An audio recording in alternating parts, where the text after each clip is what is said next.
My husband-sponsored poor female student sent me a provocative text message. In the photo, she was wearing my nightgown and lying on my bed. Sister, you're already old. Your skin is sagging. And when you smile, there are wrinkles on your face. It's disgusting. But I'm different. I'm only 19, still a virgin, and no man can resist me. He just held me and nearly wore me out. Each word was unbearable to read. 19 years old? So what? I didn't tolerate her arrogance. I blurred out her face in the photo and posted it directly in her college class group. It didn't take long for Erick to call me. How old are you? Jane? Is it necessary to argue with a barely adult girl? Do you know how much trouble you could cause her with that? Damn, Jane. This is disgusting.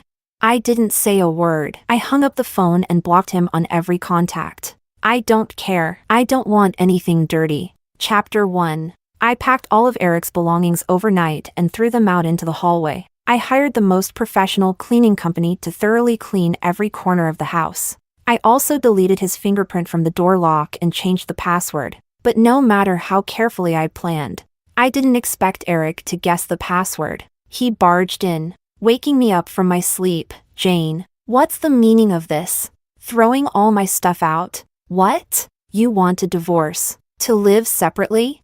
After a sleepless night, I was barely dozing off when I was awakened, my mind a foggy mess. Faced with Erick's questioning, I grabbed the pillow beside me and threw it at him. Yes, live separately. Now get out.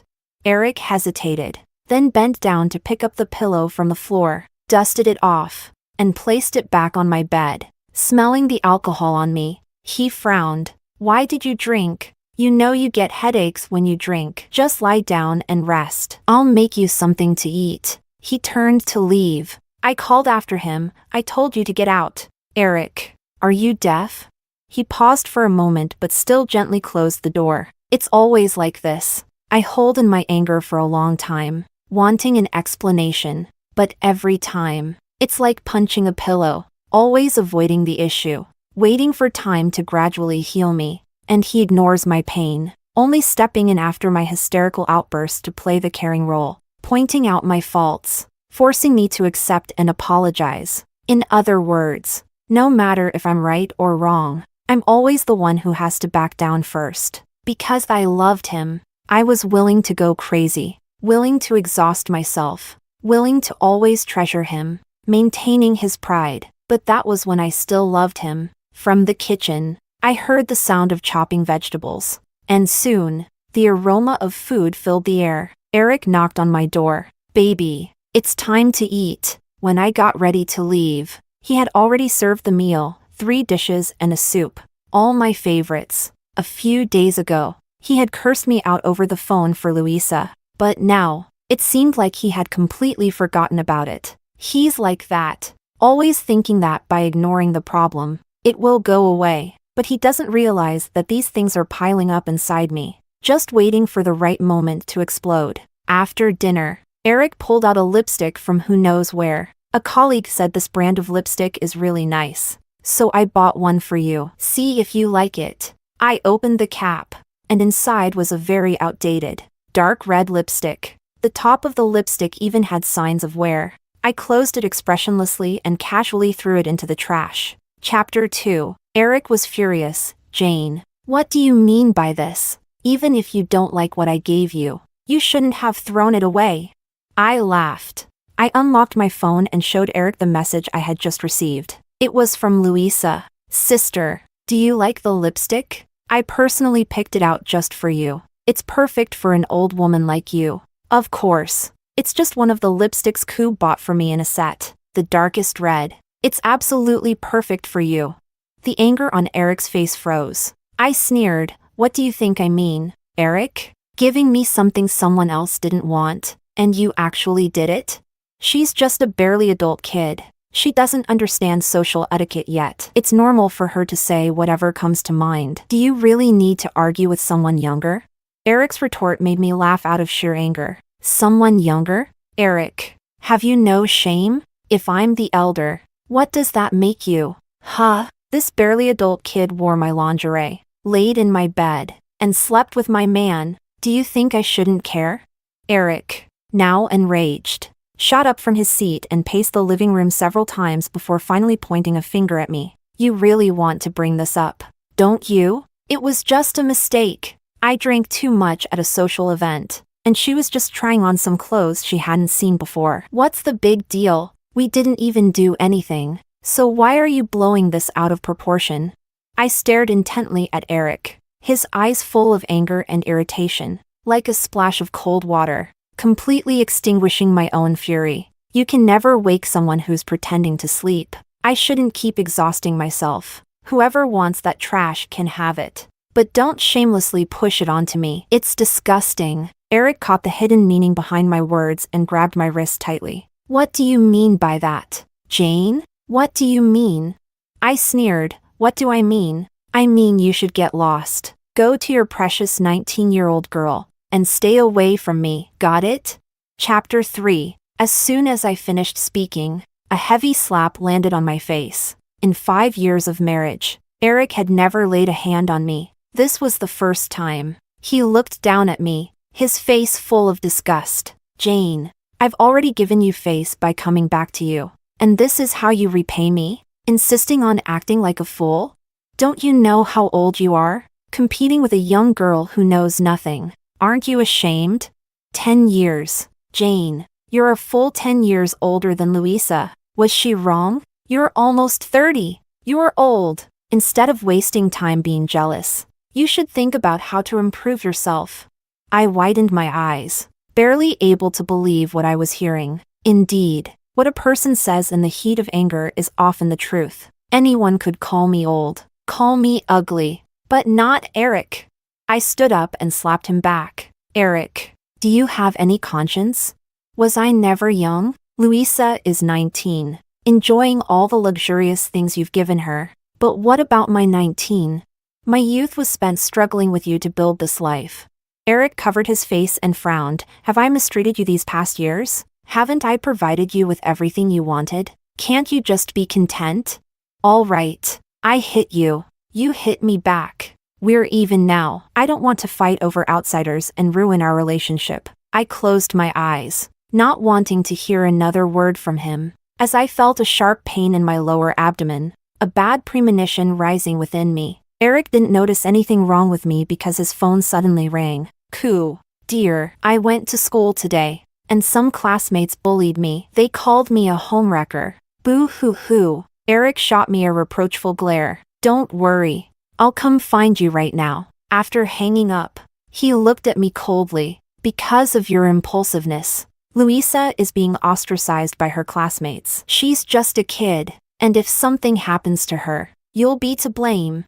Erick! I clutched my lower abdomen tightly, my face pale as I looked at him. I'm pregnant, and my stomach hurts a lot. Can you take me to the hospital? Erick stopped in his tracks. From across the couch, he turned back to look at me, scoffing coldly. What now? Trying a new tactic to keep me around? 5 years, and you've shown no signs of pregnancy, but suddenly now you're pregnant? Who's going to believe that?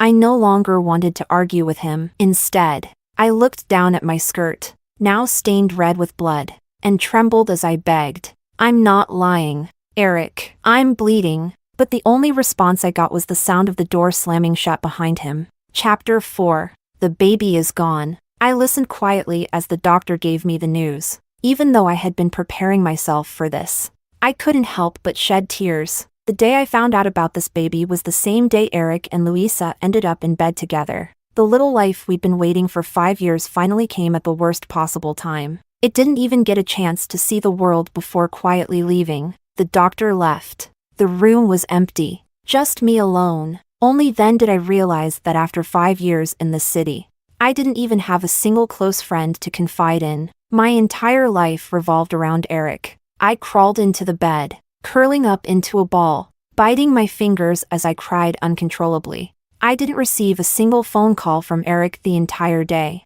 Not even a message. He probably still didn't realize I had blocked him. There was no bathroom in the hospital room, so I had to hold the fort and make my way to the nearest public restroom. But when I tried to get up, I couldn't pull up the zipper on my skirt. Helpless, I had to ask the cleaning lady for help. As she helped me with the zipper, she gently reminded me, next time you need to go to the restroom, ask a nurse. In your condition, you don't want the blood to flow back. The long-lost feeling of concern brought a lump to my throat, and tears nearly fell. Then I saw Louisa. She had a bandage on her forehead and a mocking gaze fixed on me, her look full of undisguised scorn. Erick had taken good care of her, with her delicate makeup, long wavy hair, and a light purple skirt. She looked like a doll. There was no trace left of the dirty, timid little girl she used to be. What a coincidence. Huh?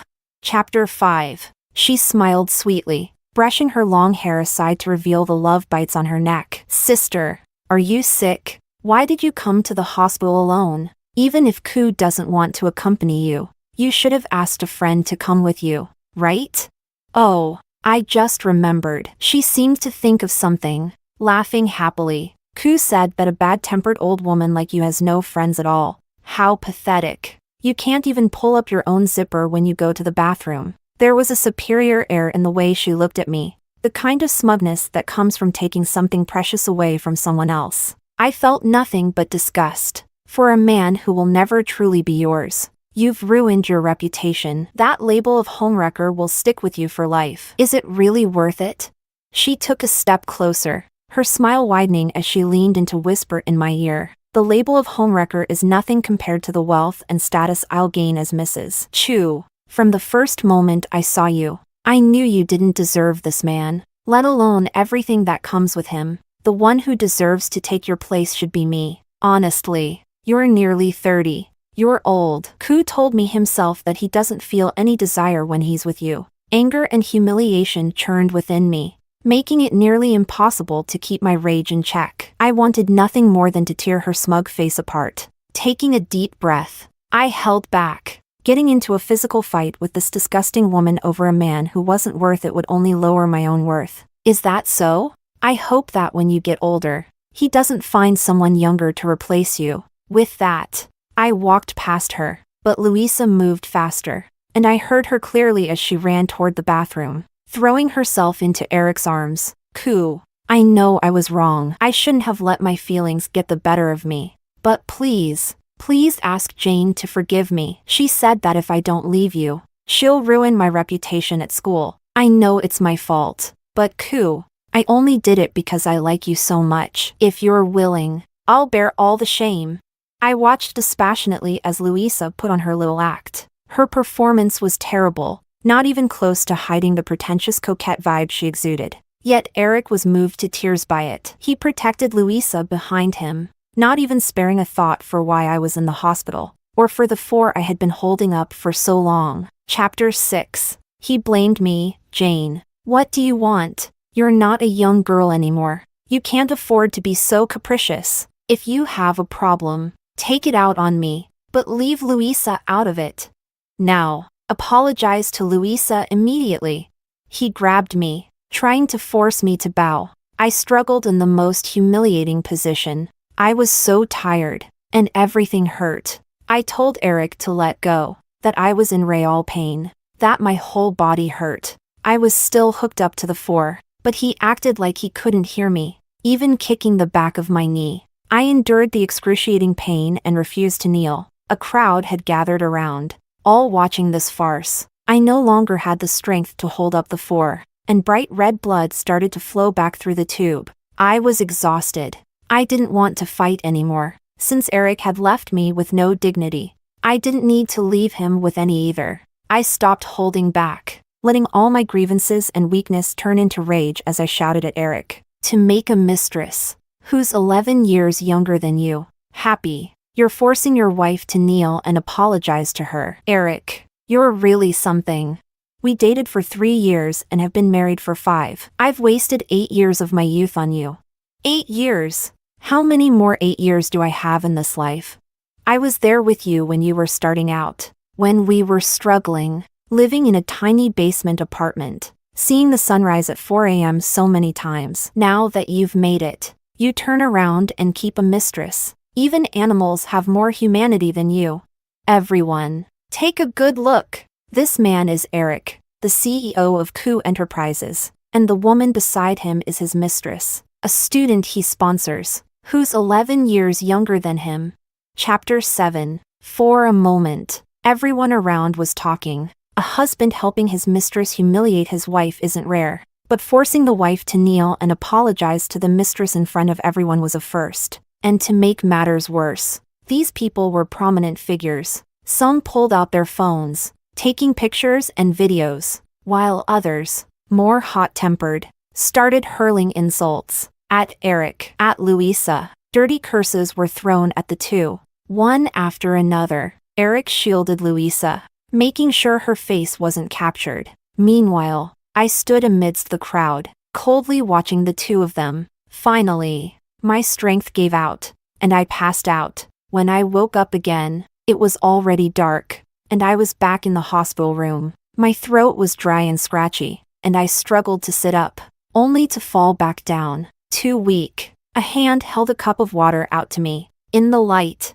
I saw Erick's face, tinged with concern. I didn't take the cup he offered, instead lying back down. "I'm sorry," he said, his voice unusually tinged with regret. "I thought you just had a common cold. I didn't expect that you would actually. Don't be too upset. We can always have another child. The most important thing now is for you to recover. And then we can." I interrupted him with a cold laugh. "Then what, Erick? Do you really think there's still a then for us? Why should I, Jane, accept a man who's already soiled?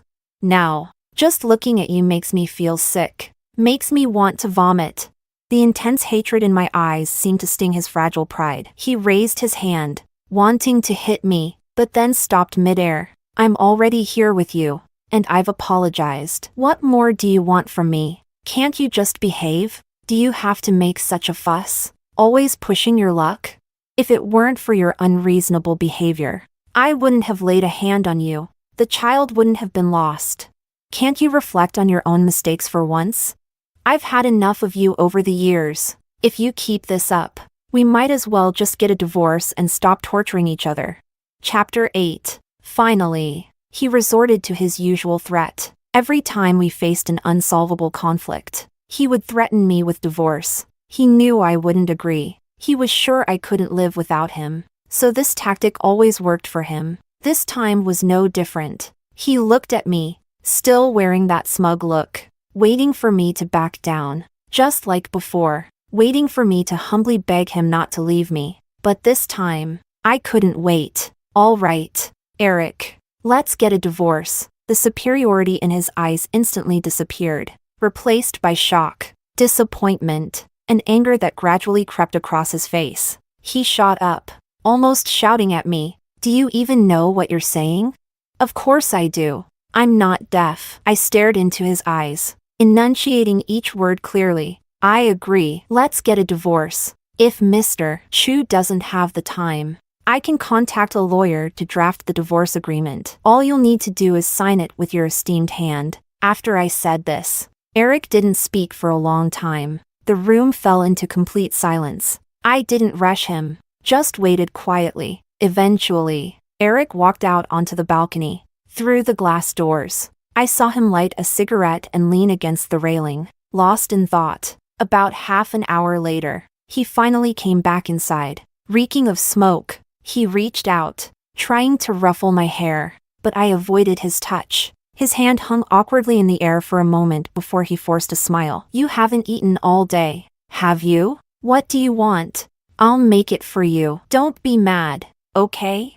I lifted my eyelids to look at him, then sneered. "Didn't I make myself clear just now? I agreed to the divorce. Erick, why are you still putting on an act? Isn't it pathetic?" Just as I said this, Louisa walked in, hearing how I humiliated Erick. She immediately ran over and grabbed his hand. "If you agree to the divorce, then hurry up and do it. Can't you see, Koo? She's just playing hard to get now. She doesn't care about you at all. After everything you've been through to get where you are now, she goes and tarnishes your reputation in front of everyone. If it were me, I'd always be considerate of Koo's feelings. Everything would be about you first." A perfect pretentious coquette speech. That speech could be the textbook example of a pretentious coquette. Chapter 9. Erick continued to stare at me, not rejecting Louisa's advances, Jane. I was impulsive earlier. We've been married for 5 years. And divorce is not a joke. You can't just. His eyes turned red. Even after the way I humiliated him earlier, he still spoke with a tone full of affection. I found it somewhat amusing. Did I remember wrong? Weren't you the one who suggested divorce? I just agreed. And besides, Mr. Chu, before you say these things to me, could you at least let go of your little lover's hand? Erick's lips moved slightly. If I let go, will you stop talking about divorce? Not getting a divorce is possible. I smiled sweetly at Louisa. Break things off with her, just as you made me kneel and apologize to her earlier. Now have her apologize to me in the same way. I didn't think this request was unreasonable, but Louisa whimpered and buried her face in Erick's chest, shaking her head at him repeatedly, as I expected. Erick didn't let go of Louisa's hand. He looked helpless. Why do you have to make things difficult for Louisa? You're both women. Can't you be gentle and understanding like her? You're making this so hard for me. I'm really tired. I won't deprive you of money or material things. Just behave, okay? I'm begging you. He really was insatiable. I cursed under my breath, grabbed the glass cup within reach, and threw it at them. Erick shielded Louisa and dodged, the glass shattering on the floor. Sharp shards cut Louisa's leg, causing her to cry out in pain. Jane, Erick shouted angrily. Don't think I won't actually divorce you. Then hurry up and do it. You're a grown man. Could you at least be decisive for once? I no longer had any hope for this man. All I wanted was to escape this miserable situation as soon as possible. Fine. Let's divorce. Jane, you'd better not regret this. Erick stormed out of the hospital room, holding Louisa's hand. As he left, Louisa shot me a smug look. I couldn't help but laugh. She had sold her body and dignity for a man, but I couldn't see what she had to brag about. Chapter 10. A month later, I finally recovered from the physical toll of the miscarriage. It coincided with Coup Enterprises' anniversary celebration. In previous years, I always attended as Erick's partner. This year, I didn't want to go, but as a major shareholder of the company, my absence would have affected the company's reputation, so I decided to attend. I thought Erick would know how to behave in such a setting. After all, he had always cherished the hard-won success he had worked for so many years to achieve. But to my surprise, I still saw Louisa at the event. He didn't care about his reputation anymore. She wore a light blue gown, flitting around like a delicate fairy among the crowd. Erick had truly spoiled Louisa. The jewelry she wore was all expensive, and her dress was a custom-made high-fashion piece. In this circle, there are no secrets. Almost everyone present knew who Louisa was, Erick's 19-year-old mistress. The looks she received were filled with disdain and contempt, but she seemed oblivious, imagining herself as a proud peacock attracting everyone's attention. I planned to overlook it for the sake of the bigger picture, but she crossed the line by dancing right up to me, and then, deliberately, she spilled her glass of red wine onto my gown. Oh, Jane, I'm so sorry. I didn't mean to dirty your dress. She apologized with feigned panic, but her eyes were full of disdain. But you know, it doesn't really matter if your dress is dirty or not. No matter how well you dress, it won't hide the old lady smell on you. No one cares what you wear. I looked down at the large red stain on my chest and suddenly started laughing. Still young, aren't you? Watching too many overbearing CEO romance novels and thinking you're the main character in this world? Louisa's expression changed. What do you mean? I didn't answer her, instead brushing the wine stain off my dress. This gown I'm wearing is a creation of the famous designer Alger. There's only one of these in the world, and it's worth 3 million. Today, he lent me this gown to promote his brand at the company's anniversary celebration. Now that you've ruined it, you'll need to compensate me 3 million. She was, after all, just a 19-year-old girl who didn't understand these things. Naturally, she was terrified. She stepped back, trembling, shaking her head repeatedly. It's not my fault. You were the one who wasn't careful. Chapter 11. I smiled and pointed to the security camera above us. It's fine if you don't admit it. The surveillance footage will prove everything. Miss Louisa, will you be paying the 3 million in cash or by credit card? Louisa was so frightened that she was on the verge of tears. I don't have that much money. I nodded and immediately called for security. Call the police. This person has ruined my $3 million gown. The security guard moved to take Louisa away, but Erick arrived just in time. Louisa cried and threw herself into Erick's arms. After understanding the situation, Erick frowned at me. Jane, do you even realize where we are? Is this the time to cause a scene? Whether I'm causing a scene or not can be determined by checking the surveillance footage. Let's see what your beloved Louisa said to me. Louisa clung tightly to Erick's arm, shaking her head vigorously. Erick knew the truth in his heart, but he stubbornly refused to check the footage. Instead, he pulled out a bank card and harshly tossed it at me. Isn't it just $3 million? I'll pay for her. As for you, get out of here. I looked down at the bank card on the floor and laughed mockingly. I was planning to leave you some dignity, Erick, but you're the one who decided not to leave me any. I handed the USB drive to the staff, and soon, the entire venue went dark. The central screen lit up. Displayed were one after another, a series of chat records. It wasn't hard to see that the content was a conversation between a man and a woman. The woman was explicit, her vulgar words almost unbearable to read. Others might not recognize the woman's WeChat profile picture, but Erick certainly did. I watched as his face grew darker and darker. I reached out and patted his shoulder. Don't worry, the best part is still to come. Within the chat records were also several videos. There was Louisa, partially exposing herself, acting lewdly in ways that rivaled certain adult films. And in the very last part, there was even Erick made an appearance. The grand CEO of Coup Enterprises, engaging in some rather peculiar habits in bed. There was more, much more, but Erick ordered it to be shut off before it could continue. The room fell into complete silence. Money can make the world go round, and this is what I had gathered during my month of recovery. An enraged Erick slapped Louisa hard across the face. You filthy woman. How dare you play me? Chapter 12. I didn't pay attention to what happened afterward. The last thing I saw that day was Louisa being dragged by her hair into a car by Erick's bodyguards. Erick was never someone to be trifled with. Naive Louisa didn't know that. But I did. The world of the wealthy isn't as simple as she thought. She believed that her youth and beauty would make these rich and powerful men fall at her feet. Too naive. In this world, only interests are eternal. Would those rich heirs and executives she knew really stand against me for her?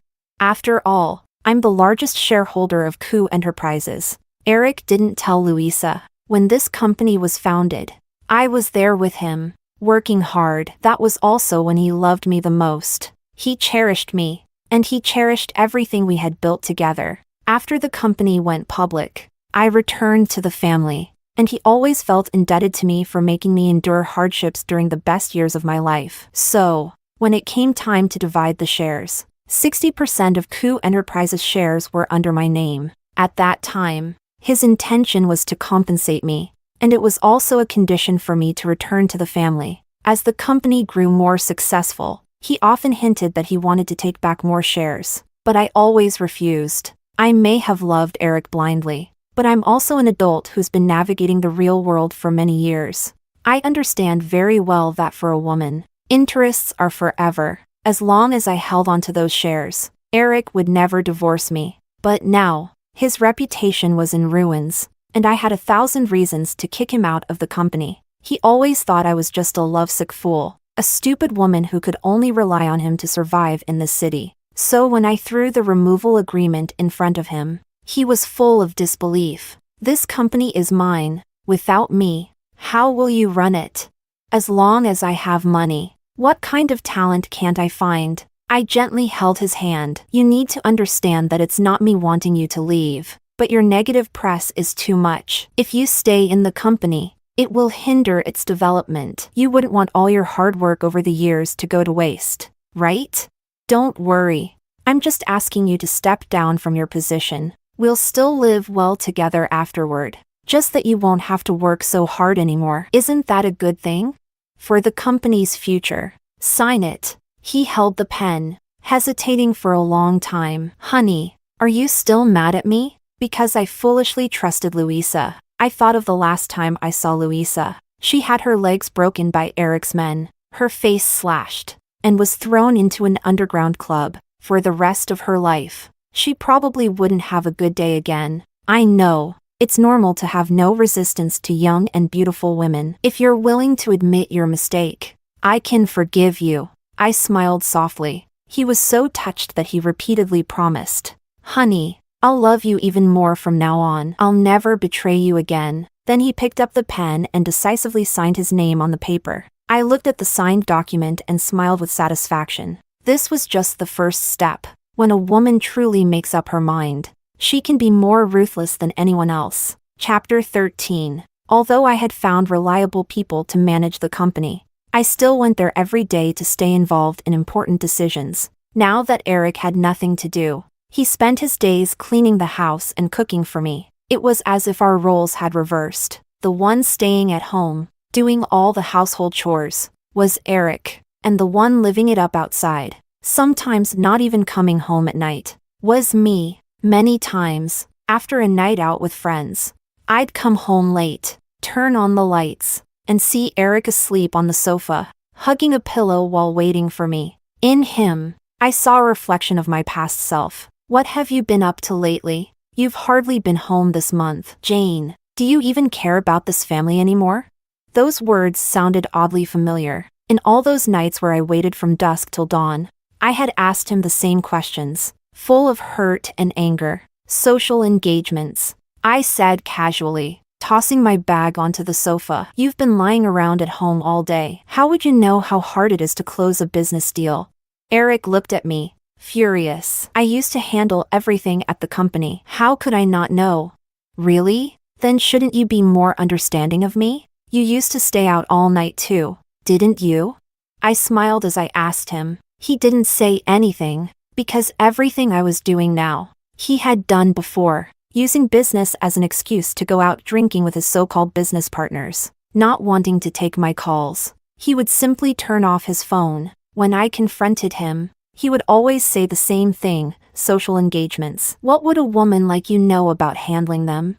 Now I was just giving him back his own words. Chapter 14. In the future, if something's bothering you, tell me sooner. Yesterday was my birthday. I thought you'd come home to be with me, so I made a whole meal. I glanced at the table full of dishes that had long gone cold. I've eaten this for 5 years. I'm sick of it. I yawned impatiently and pulled a bottle of men's cologne from my bag, handing it to him. "Here, a birthday gift." He eagerly unwrapped it, only to find the bottle half empty. "Your new male secretary posted on social media yesterday. This was the gift you gave him." He angrily threw the cologne to the floor. "Jane, what are you doing? Giving me something used by someone else? Is that it?" I remained indifferent. "So what if it's used? It's just half a bottle. Why are you yelling? Didn't I give you a card? Can't you buy whatever you want yourself? What's with the drama?" The look in Erick's eyes was one of complete devastation. "You're punishing me, aren't you? Please, don't do this to me. Honey, I'm begging you." I pushed him away. "This is how I am. How I've always been. If we can stay together, fine. If not, let's just get divorced already."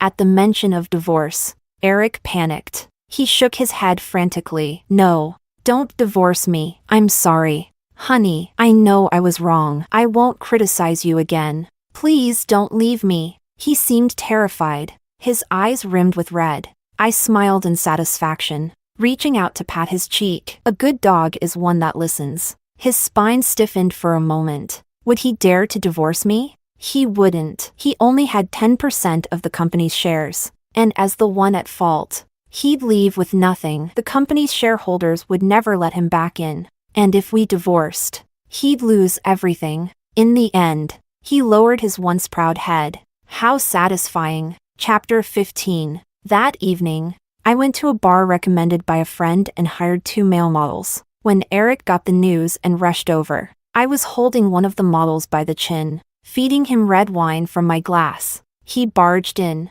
snatched the glass from my hand, and threw it to the ground with force. "Jane, is this what you call socializing? Work?" His eyes were bloodshot, filled with pain and helplessness. Why are you doing this to me? Jane, Haven't I done enough? Haven't I loved you enough? Love or not, that's another matter. My hand trailed over the model's face and abs, and I laughed playfully. Erick, you're over 30 now, aren't you? You're getting old, but I still have many better options. Each one of them is younger, more handsome, and taller than you. Why? Why should I waste my feelings and the rest of my life on an old man like you? You shouldn't be meddling in my affairs. Now that I'm taking good care of you, isn't that enough?